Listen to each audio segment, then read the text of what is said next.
We're in the middle of a series called Greater Than Me. This is the week 3 of this series, and I've been having a lot of fun with it. I think it's a really cool thing. Last week Daniel talked to us about serving others, and we serve others because that comes out of a role of recognizing that others are greater than me, right? And it comes out of that Philippians chapter 2, verse 3. It says, "In humility consider others greater than yourselves. And in humility, consider others better than yourselves." And so when we recognize that, then that rolls into a life of service and serving other people. And so we've been doing that, and it's been a lot of fun. We've been having a lot of fun with it. This is our wheel of service. And listen, it's been going beyond this church. 2 weeks ago, or maybe even last week, I don't remember, I shared that somebody from Richmond, Kentucky contacted me and said, "Hey, listen, I see what your church is doing. I want to be involved too." It inspired me to get it, and I wanted to share this story with you. So that was really cool, right? Well, this week, some of my family from North Carolina contacted me and said, "Hey, we see what you're doing at your church, and we think it's really cool, and we want to get involved with it as well. So tell us what the service thing is so we can do that here." So what I'm saying is this thing is getting momentum, right? It's growing, it's getting bigger than us, and we feel like, listen, we don't know what God is going to do through all of this, and we may never see the results of it here, but somebody in North Carolina might come to Jesus because of an act of service, an act of kindness that leads them into a conversation, that leads them into a relationship with Jesus. And so that's the whole point of this. So we're going to spin the wheel of service and see what's up for this week. So cue my Wheel of Fortune music. Here we go. Let's see what's up. Let's see it. Let's see it. All right, big money. Come on. Come on. Big money. Big money. Big money. Big money. Let's see, what is it? What is it? Number 9. What's number 9? Let's see what it is up there. It says, all right, leave an encouraging note on a public restroom mirror. All right. There we go. There we go. So that may not lead to a direct conversation, or you could just write the note and stick it on there and stand there and be like, "Man, I wonder who left that note." And then you have a conversation in the bathroom with somebody. But listen, the whole point of this is to be Jesus in people's lives. And so I want to encourage you about that. Don't share with us any weird, awkward stories if that comes up from this. But really, seriously, share with us your thought process. What happened? How did you do it? Why did you pick that bathroom? Why did you pick that mirror? Whatever. But we just want to share Jesus with people. And so it's going to be a kind of a weird one to do this time, but that's all right. We like weird here. So anyway, we are in this series, and like I said, last week Daniel talked about serving others because others are greater than me. 2 weeks ago we talked about God's plan is greater than me, it's bigger than me. And this week I want to talk about the idea of living for something greater than me. All right, so we're filling in that blank of greater than me. We're going to talk about living for something greater than me. And we live in a culture that has a spectrum or a paradigm, right? And we live on two ends of this spectrum. There's one end of the spectrum that says, you know what? Listen, you better get yours because nobody else is going to do it for you, right? It's a selfish end of the thing. It's a selfish idea that says, you know what? Nobody else is going to take care of you, so you better take care of yourself. Look out for yourself first. Eat, drink, and be merry because tomorrow you die, so you don't know what's going to come. But take care of yourself. It's that idea of do what you need to do in order to be happy without regard for what anybody else is going to say. So that's one end of that spectrum. And the implication is with that, if you're healthy and you're wealthy, you're going to be happy, right? If you're healthy and you're wealthy, you're going to be happy. That's one side of that paradigm. On the other end of that paradigm is this idea, and it's not as loud of a voice, but I think in younger generations right now, it's kind of catching movement. And it's the other end of that spectrum that says, you know what? You're part of a bigger world. You're part of bigger things going on. So give back to your community. Give back. Be a part of the world. Take care of the earth, and be a part of the community and build up your community rather than just thinking about yourself. All right. So those are the two ends of the spectrum. And they seem like really far ends of the spectrum, right? They seem like really opposite ends. And they seem like it's the idea that, well, one of those feels better than the other one, right? The one about giving back and taking care of other people and looking after the earth and being a part of the community, that feels better than the other end, which feels really selfish. But I think really they come out of the same thing. They come out of the same vein. And it's the same vein that says, me. What do I need to do in order for me to feel fulfilled? Okay? On one end, it's like, I'm just going to take care of me and do whatever I need to do to be happy. On the other end, I'm going to do whatever I need to do for other people, but it's still a concern about me. It's still a concern that I'm going to do something in order to find fulfillment and to be happy in that way. So today we're going to talk about living for something greater than me, and we're going to take a little bit of a twist on that, all right, as we go through this thing. And I want you to hold on to the idea that we just talked about, that there's two ends of this paradigm, and yet they're still really the same thing. Because we move from one end, and we think we're there, but really we're still on the same level, right? We're still on the same vein of things. So we're going to go to Luke chapter 19. In Luke chapter 19, we read about a story about a man named Zacchaeus. This is a really familiar story, right? So we're just going to read it, Luke chapter 19, verses 1 through 9. And it says this: Jesus entered Jericho and was passing through. A man was there by the name of Zacchaeus, and he was a chief tax collector and was wealthy. He wanted to see who Jesus was, but because he was short, he couldn't see over the crowd. So he ran ahead and he climbed a sycamore fig tree to see him, and since Jesus was coming that way. When Jesus reached the spot, he looked up and he said to him, "Zacchaeus, come down immediately. I must stay at your house today." So he came down at once and he welcomed him gladly. All the people saw this and they began to mutter that he has gone to be the guest of a sinner. But Zacchaeus stood up and he said to the Lord, "Look, Lord, here and now I give half of my possessions to the poor, and if I have cheated anybody out of anything, I will pay back 4 times the amount." And Jesus said to him, "Today salvation has come to this house, because this man too is a son of Abraham. For the Son of Man came to seek and to save the lost." So the story of Zacchaeus, like I said, it's a pretty familiar story, right? If you've been in church at all, growing up or whatever, Sunday school, you heard the story of Zacchaeus because it's a really succinct story of a guy who was living for himself, who was living in sin, and he had this encounter with Jesus, and he came out on the other side of it changed and different, right? It's a really nice, neat package.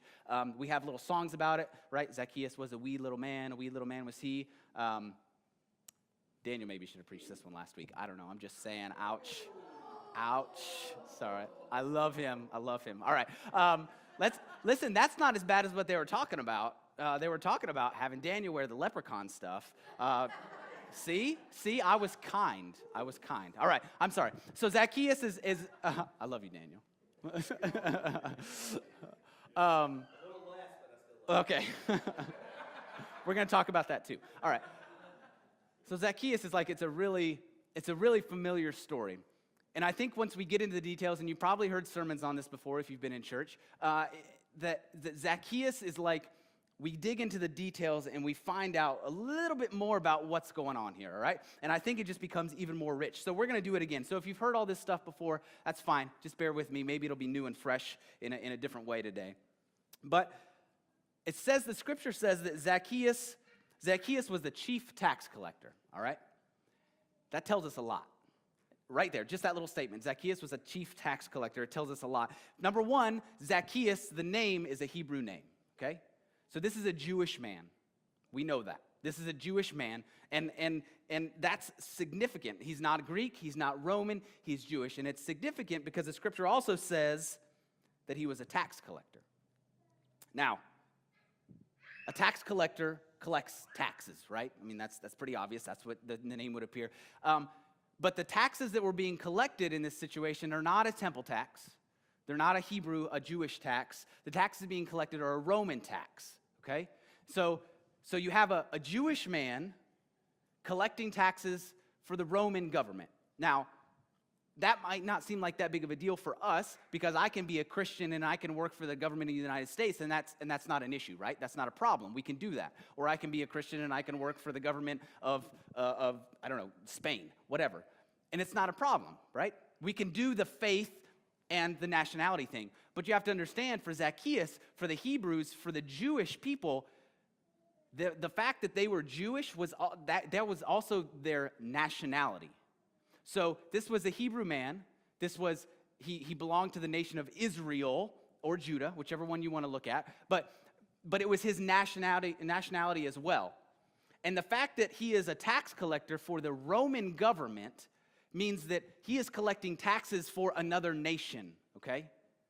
And he's willing to do that. He's put himself in that situation, not just another nation, but for the occupying nation, for the government of the people who have taken over his land. And that doesn't sit well with people, right? So to be a tax collector, you're taking taxes from your own people and you're giving them to the enemy government. That's what Zacchaeus is doing. He's taking money from his people and he's giving it to the enemy government. And people aren't going to like that. They're just not going to like that. So Zacchaeus is not going to be a very well-liked man. So he's Hebrew, he's working for the Roman government, he's working for the enemy, and people aren't going to like it. And it also says that Zacchaeus was very wealthy. Now, how did Zacchaeus get wealthy? Tax collectors made good money, but tax collectors didn't necessarily get paid for their work. Tax collectors added a little bit to the tax and took off the top, right? So if the Roman tax was 5 cents, we'll just say 5 cents, right? If the Roman tax was 5 cents, Zacchaeus, as a tax collector, would charge, 7 cents. And then he would take his 2 cents and he'd give the 5 cents to the Roman government, right? So that's the way tax collectors made their money. So literally, he's charging too much. And it says that he's wealthy. So Zacchaeus is good at charging too much, right? He does it well, and he does it often. So he's taking more money away, and it's kind of a dishonest thing, because he could set his own rate. He could just say, you know what, the Roman tax is this, and I'm gonna take that. And if people said no, if they didn't like it, they didn't really have another option. They either paid Zacchaeus as a tax collector, or they didn't pay the tax, and then they were in charge with the Roman government, and that was an issue. So people didn't like him because he was a cheater. He cheated, and he was really good at it. He made a lot of money in that way. But then not only is he a tax collector, but Zacchaeus is a chief tax collector. How do you become the chief? Well, in general, not always, but if you're going to be the chief of anything, you're going to have worked your way up, which means there's some time involved, right? He's going to be the chief tax collector, and if you're going to be a chief of anything, you're going to have some experience at what you're the chief of. So Zacchaeus has been at this thing a long time, and you're also going to have some expertise. So he knows what he's doing, all right? He knows what he's doing, and he's been doing it for a long time. So Zacchaeus is not a well-liked guy by most people. He's not liked by the Romans because he's not Roman, he's a Jewish man. He's not liked by the Jewish people because he's a traitor. He's not liked by the other tax collectors because he's their boss. I just made that one up, but maybe. But you can see how that works, right? He's not well liked. He is not a guy who is very popular, and he's not an honest guy. He's not a nice guy, probably. And on top of all that, he's short. Come on. I got to be short too, right? But when I look at his position in life, when I look at Zacchaeus and his position in life, I don't think it's jumping to too many conclusions to say that Zacchaeus was living for himself, okay? Zacchaeus was about me. He's living for me. He's about looking after himself because, who else is going to? Zacchaeus was the chief tax collector. And I have to ask the question, what does it take to drive a man to want to be in that position, knowing what comes with it? Because it's not like when Zacchaeus went to tax collector school that he was coming out of that thing. I don't think there is tax collector school, but it's not like when he went in there, he's coming out of that going, you know what? People are going to love me. They're going to be excited to see me, and this is going to go really well. He's not naive in that way. That'd be like somebody taking a telemarketer job thinking, you know what? I'm going to have some incredible, engaging conversations with strangers on this thing. Listen. You don't take a telemarketer job because you think you're going to have fun talking to people. Nobody wants to talk to you. It's just a fact. Nobody wants that. So Zacchaeus, what drives Zacchaeus to taking this job? What is it that's going to motivate him to be a tax collector in this way? He knew going into it that he wasn't going to be well liked. But you don't take a tax collector job because you want to be popular. You take a tax collector job because you want to make money. And you don't really care how that affects other people. He wanted to earn some money. He was about me. He didn't care about the other people around him. And he was a chief tax collector, so he had some aspiration to to do something more, right? So he wanted some power, money and power. That's what Zacchaeus was about as we look at this. I don't think that's too big of a stretch to see that. And I'm not saying if you find yourself in a position where you make good money or you're in a position of authority, I'm not saying that that's what you're about. I'm just saying that that's what Zacchaeus was about, I think, right? I'm pretty sure that's what was going on here. What other reason is there to find yourself as a Jewish man, as a Roman tax collector? What else is there? You're motivated by money. You're motivated by power in that way and by authority. So Zacchaeus was living for himself. Now, I've got to make my money. That's my goal. I don't really care who it costs. I don't really care. Outside of me, I don't care who it costs. I've got to take care of me. Because we're all about me, right? We're all about taking care of me. How many times have we heard or have we thought the statement, if I only had a little more blank, I'd be happy, right? If I only had a little more blank, I'd be happy. You can fill that blank in with anything. If I only had a little more money, I'd be happy. If I only had a little more land, I'd be happy. If I only had a little more power, I'd be happy. If I only had a little more friends or popularity or education or tools or sex or shoes or free time, right? You fill it in. It doesn't matter. Fill it in. If I only had a little more, well, then I'd be happy. But the problem is that's living for me. That's about finding my own fulfillment and living for me. And no matter how much of those things that you get to fill in that spot, no matter how much of that stuff that you get, you're always going to move on to something else afterwards. That's just the way it works. If you're looking to find fulfillment in the stuff, then you're going to be empty. King Solomon, the son of King David, wrote a book called Ecclesiastes. And Solomon was the king.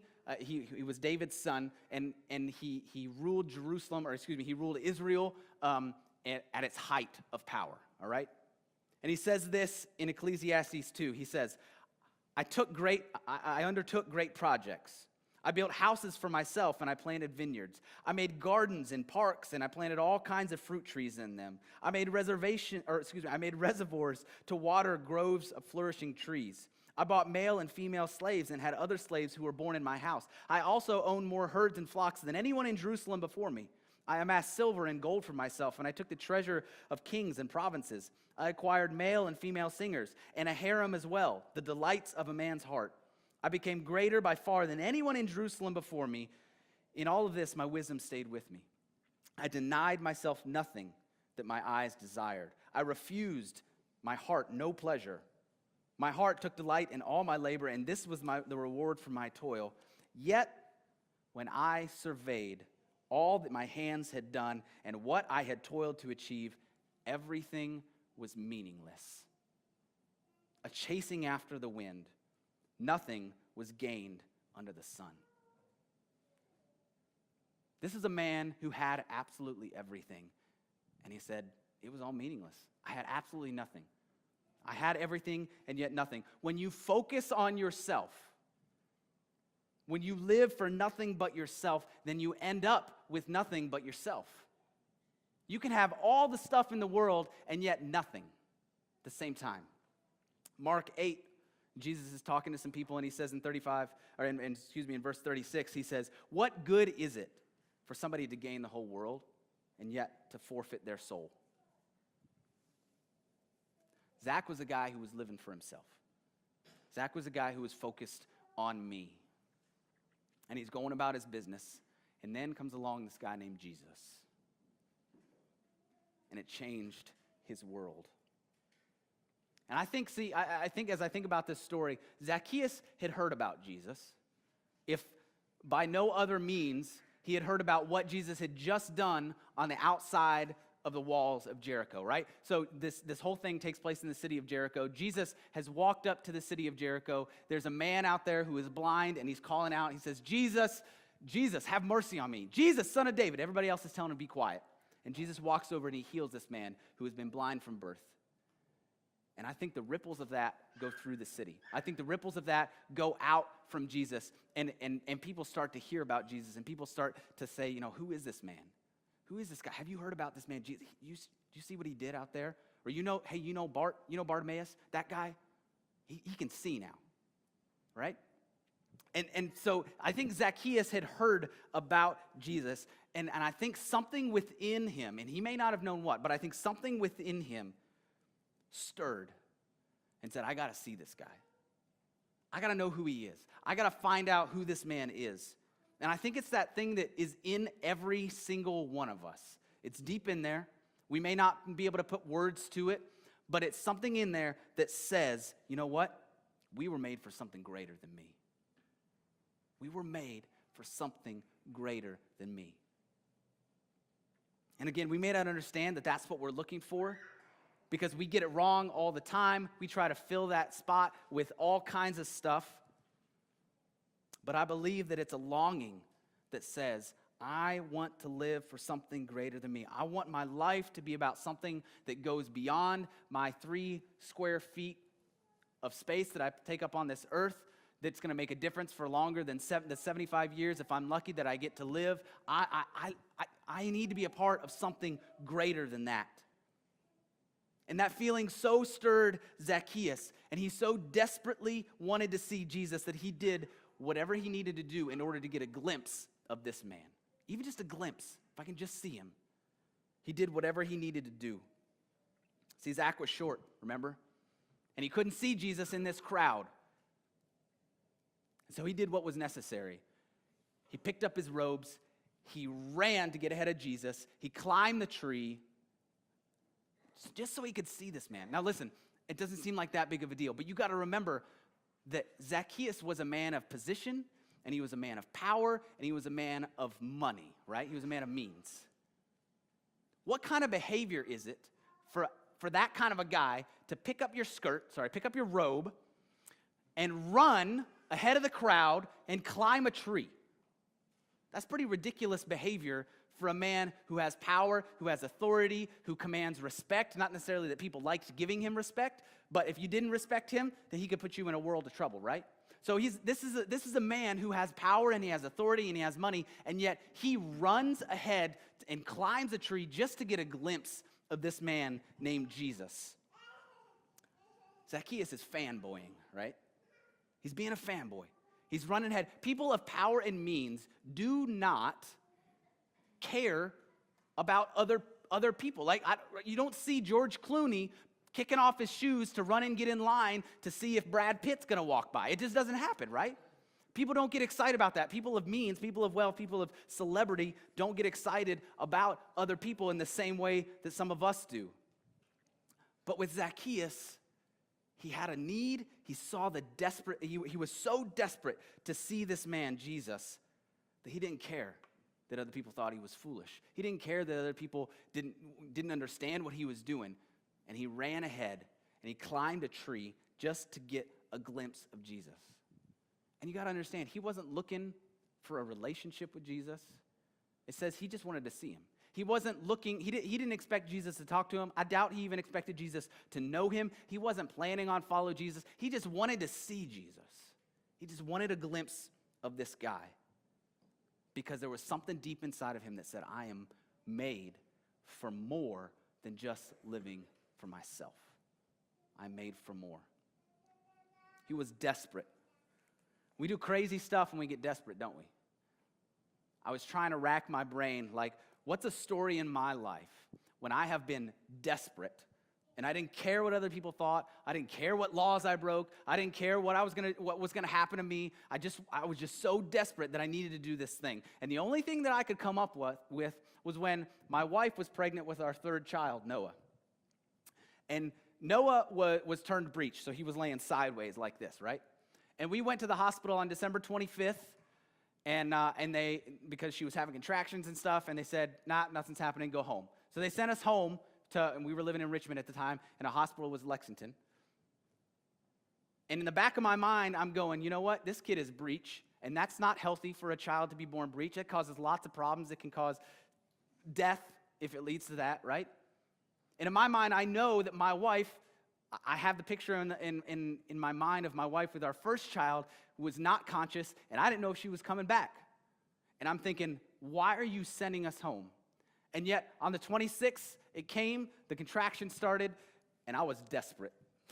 I didn't care what laws I broke. I'm talking 95 miles an hour on Richmond Road, like with the flashers going, beeping the horn, going through red lights, hoping that other people saw me, right? And I didn't care what kind of a jerk I seemed like when I was riding somebody's tail on New Circle Road and they were just coming along at 60 miles an hour and I was ready to go past them like I was about to push them out of the way, like get out of the way because I am desperate. I am not delivering this baby. Do you understand me? I have friends who have delivered babies. I have a friend who stopped on the side of the road to deliver their baby, but that's not going to be me. I was not doing it. And I was desperate because I didn't care what other people thought about this whole situation. I need to get there, right? I need to get there. And I think that's what's happening with Zacchaeus. He is so desperate to see Jesus, he's not thinking about how foolish he looks. He doesn't care what other people are going to think about this whole situation. He's getting there, and he's going to do what's necessary. So he climbs the tree. And the scripture says that Jesus came walking in like Zacchaeus thought he was going to, and he gets to his spot, and he stops. Can you imagine what's going through Zacchaeus' mind? Sitting up there in this tree, and Jesus stops right in front of you. I imagine a big crowd with him, and yet he stops. Oh boy, what's he going to do? Oh, I hope he doesn't see me. I hope he doesn't see me. Oh man, he's looking this way. Right? Your heart starts thumping a little bit. Oh, is he looking at me? Yeah, well, there's nobody else in this tree, so maybe I think he's probably looking at me. What's he? Oh man, I'm getting in trouble. And then Jesus says, Zacchaeus, come down out of that tree immediately. I need a place to stay. I'm going to go stay at your house. What? He just wanted to see this guy, and now all of a sudden, Zacchaeus is coming back to his house? Like, you talk about a flip, right? He had no intentions of this happening.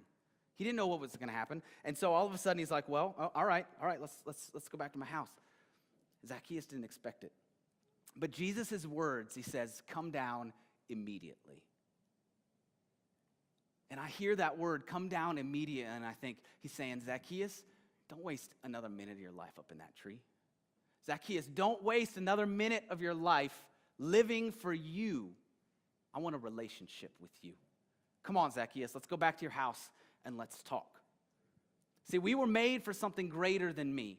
And that's what Jesus is telling Zacchaeus. We were made for something greater than just living for ourselves. In 1 Peter 2:9, it says this, "But you are a chosen people, a royal priesthood, a holy nation, God's special possession, that you may declare the praises of him who called you out of darkness into his wonderful light." We were made for more than living for ourselves. We were made to declare the praises of him who called you out of darkness.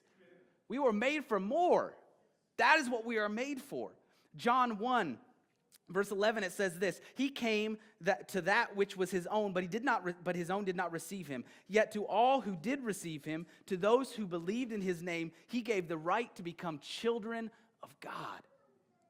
We are not created to live for ourselves. We were created to live for a relationship with the Father. That is incredible. We are created to be sons and daughters, and Jesus made that possible. And when the money and the power and the friendships and the popularity and the sex and the drugs and the whatever doesn't cut it anymore, when that stuff becomes more important to us than our relationship with the Father, then we are out of balance. We weren't created to live for those things, and when we do, it leaves us empty. We were created for relationship with God, not for ourselves. And something within Zacchaeus clicked.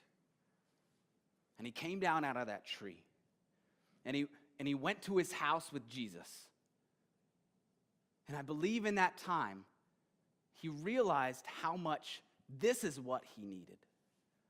I need this. I need this man. I need I need this in my life. I need this relationship. This is what I need. Because when Jesus is challenged for going to be at the house of a sinner, Zacchaeus, it says, in verse 7, it says, "All the people saw this and they began to mutter, 'He has gone. Jesus has gone to be the guest of a sinner.'" Zacchaeus is desperate again, and he stands up and he says, but it says, Zacchaeus stood up and he said, "Lord, look, Lord, Here and now I give half of my possessions to the poor, and if I have cheated anybody out of anything, I will pay back 4 times the amount. Here's the deal. I think Zacchaeus is desperate because I think Zacchaeus is afraid. I think Zacchaeus is afraid that when the people mutter about Jesus being at the house of a sinner, he's afraid that Jesus doesn't know that. He's afraid that Jesus doesn't know that he's a sinner, that the people have let the cat out of the bag, and if Jesus finds out who he really is, he's gone. He's afraid that Jesus is going to leave him. And so he steps up and he says, whoa, Jesus, whoa. Listen, this is how serious I am, Jesus. Let me show you how serious I am. I will give half of my possessions to the, is that enough? Yeah, I'm going to give half my possessions to the poor. And Jesus, listen, if I cheated anybody, I'm going to give them back 4 times. 4 times as much, Jesus, if I cheated anybody. See how, look at me, Jesus. Look how serious I am about this. Do you see that? Do you see what's happening to Jesus? Because he is afraid that Jesus is going to leave him. He's afraid that when Jesus finds out who he is, he's going to be gone. He's not going to want to stick around him. See, now Zacchaeus knows Jesus. See, now Zacchaeus has established a relationship with Jesus, but he's afraid that when Jesus finds out who he really is, he don't want to know him anymore.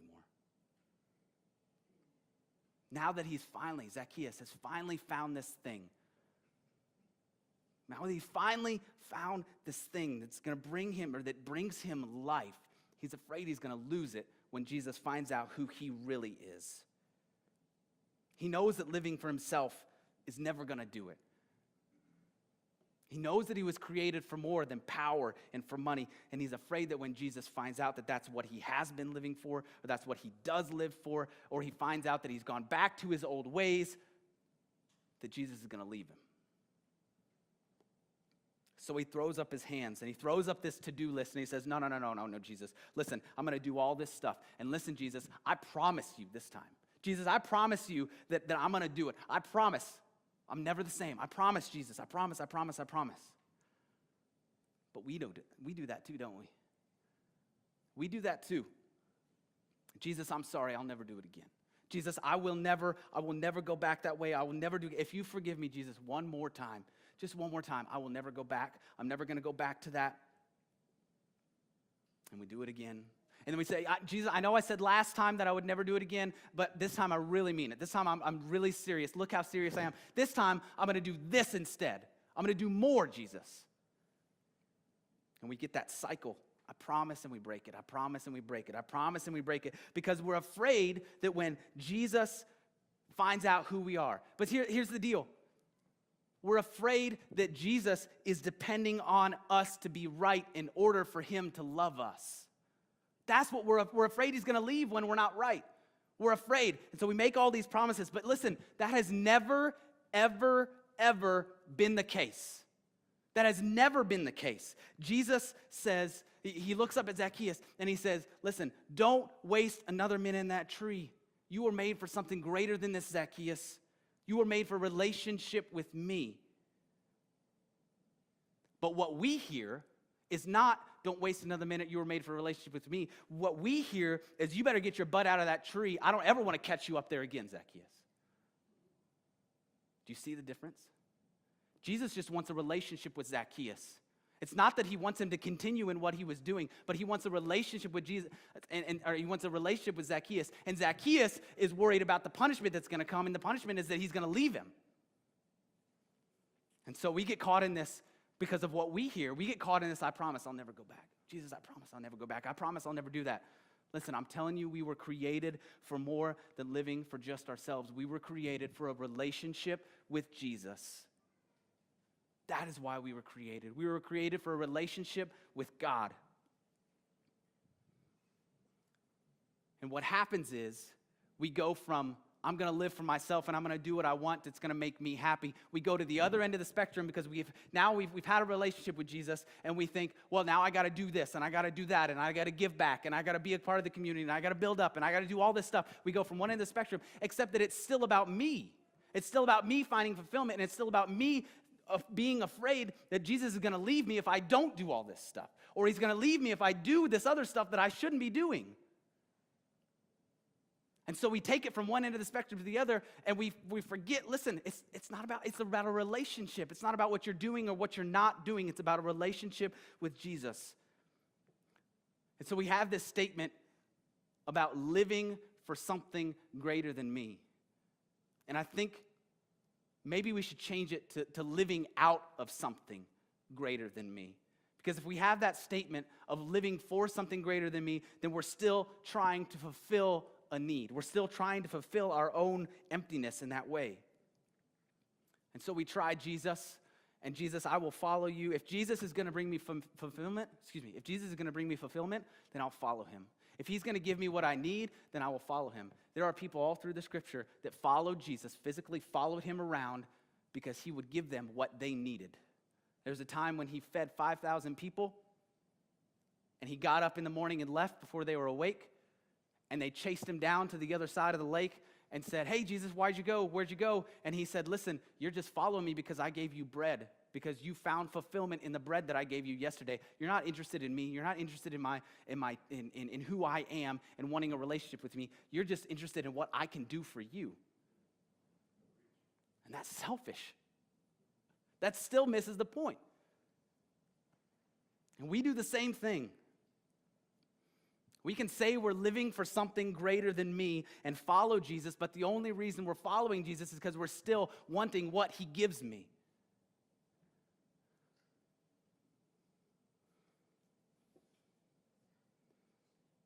Until I mess up again. Until I mess up again, and I have to make that promise again, and I'm afraid he's going to leave me. And so, listen, it's not about following Jesus so that what he can give you. It's about a relationship with the Father because of who he is and who he sees you as. We're not following Jesus so that we can feel better about ourselves. Jesus didn't die so you could feel better about yourself. Jesus died for a relationship with you, so that you could find new life, so that you could be born again. So instead of striving to live for something greater than yourself, instead of trying and striving to do better, I would challenge you to find a relationship with Jesus and let him change you through that relationship. Let that relationship be the something greater than you that you live out of. Live out of a relationship with Jesus rather than striving to be better and to do better on your own. If you're in Christ, if you've surrendered your life to Jesus, recognize who you are in him and then live that out. Philippians 2, verse 12, it says this, therefore, my dear friends, as you have always obeyed, not only in my presence, but much more in my absence, continue to work out your salvation with fear and trembling. But pay attention to this, for it is God who works in you to will and act in order to fulfill his good purpose. Read that again. It is God who works in you to will and act in order to fulfill his purpose. It is God who works in you, not you who makes a promise to do better and to never go back or to give all your stuff away. Like Zacchaeus. See, when Zacchaeus stands up and he says, look, Lord, look, I'm going to give all my stuff away. I'm going to give away 4 times the amount if I cheated anybody. This is a statement of Zacchaeus saying, look how serious I am. Look how changed I am. Would a sinner give all his stuff away, Jesus? Come on, God, look at me. Look at what I'm doing. Look how serious I am about this. Don't go. But see, Jesus' response, his statement in verse 9, Jesus responds with a statement, and he says this, today salvation has come to this house, because this man too is a son of Abraham. For the Son of Man came to seek and save the lost. Zacchaeus says, look how serious I am. I'm going to do all this stuff, Jesus. And it's almost like Jesus says, that's nice, Zach. That's nice. But salvation has come to this house because you're a son of Abraham. Not because you do all this stuff, but because you are a son. The people accuse Zacchaeus of being a sinner. But Jesus didn't come to the house of a sinner. Jesus came to the house of a son. Jesus' statement to Zacchaeus is a statement of identity. He says, this is who you are. You're not a sinner. Not after a relationship with me. That's not you anymore. Now you're a son. Now you're a son. You're not a sinner any longer. And you're not a son because you've given up all your stuff. You're not a son because you promised to never cheat anybody again. You're a son because I came to seek you, because I came to save you, because of what Jesus did, not because of what you do, but because of what Jesus did. You're not a son or a daughter because of what you do or don't do. You're a son or a daughter because of who you are in Christ and because of what he has done. So live your life, I'm encouraging you, live your life out of a relationship with Jesus that he made possible. Not that you made possible, but what he did is what makes the difference. Stop the self-help, I can do better. Stop all that. Do better out of being a new creation, because that's what Jesus is doing in you. It's a little bit of a confusing thought. But it's not by your power, it's not by your strength, but it's by who Jesus already says you are. Stop making promises out of fear that Jesus, out of fear that Jesus is going to leave you if you don't do this or if you do that. He knows you're not worthy. He knows you're not worthy. He knows you're messed up. We all are. But he loves us anyway. He loves us anyway. I want you to understand how much he loves you today. He loves you as much as he could ever possibly love you, ever, right now. Doesn't matter what happened in the past. Doesn't matter what's going to happen in the future. He loves you as much as you could ever possibly be loved. And it doesn't depend on you. It depends on him, and it depends on who he is. Do you understand that? We throw around the word unconditional love, or that term, unconditional love, all the time. But do we really understand what unconditional love means? Unconditional means under no condition does it change. Under no condition. I was talking to my son. Our oldest son shoots archery, and he was going to the state tournament, and he's done really well this year, beyond any expectation. And he's going to the state tournament, and he's like, I'm going to get it. I'm going to take first in the state. And I believe it's possible with him.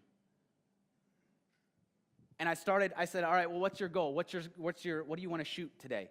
And he threw out a number, and I looked at the number. I looked at the results that had happened already the previous day, and I said, well, that puts you in about 30th place. And I just saw him go, oh, I don't know if I can do this. I just saw his face fall. And it crushed me.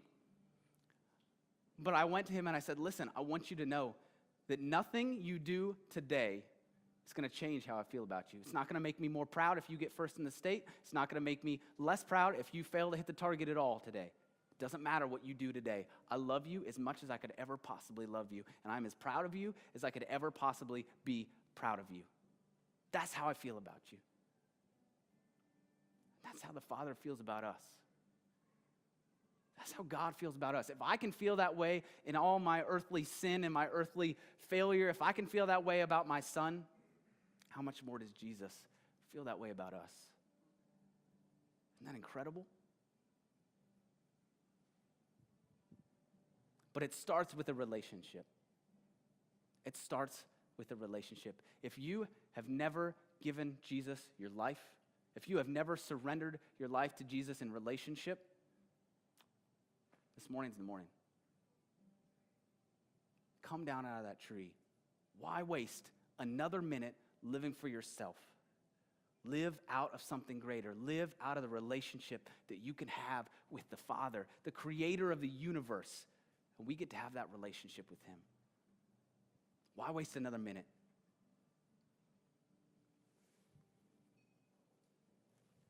Stop the cycle of I'm going to do better, Jesus. Stop the cycle and start living out of that relationship. And yeah, he doesn't want you to do all the stuff that you keep saying you're not going to do. He doesn't want that. I don't want that for my kids, but that doesn't mean I love them less when they fail. I pick them back up and I say, all right, let's go forward. Let's do this thing. Let's move forward to this together. Let's grow. Let's mature in our relationship in that way. Why don't y'all come on back up to your feet?